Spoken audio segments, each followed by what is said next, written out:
Samantala sa ating good news, Tomboy Philippines 2025 Grand Winner, masayang sinalubong po sa bayan ng Bolinao. Ikwento mo ang good news na yan, Idol Ruru Hugotero.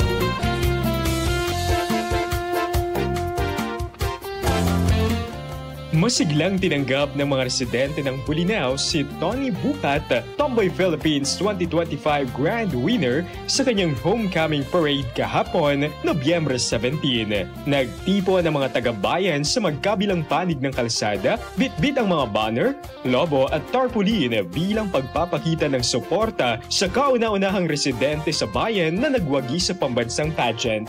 Umalingaw-ngaw ang palakpakan habang nagpapasalamat si Tony sa komunidad na tumulong sa kanyang pag-usad mula simula hanggang tagumpay. Sa kanyang pag-uwi, naging tampok hindi lamang ang napanalunang koronang pambansa, kundi pati ang inspirasyong hatid ng kanyang determinasyon at pagiging totoo sa sarili. Ang kanyang kwento ay nag-iwan ng mensahe ng tapang at pagpapakatotoo para sa kabataan ng bayan at sa mas malawak na komunidad. Isang mainit na pagbati ang inilaan kay Tony Ocasio Bukat bilang karagdagang karangalan ng bayan ng Bolinao. Iyan ang ating good news. Ako si Idol Ruru Hugotero, Tatag IFM.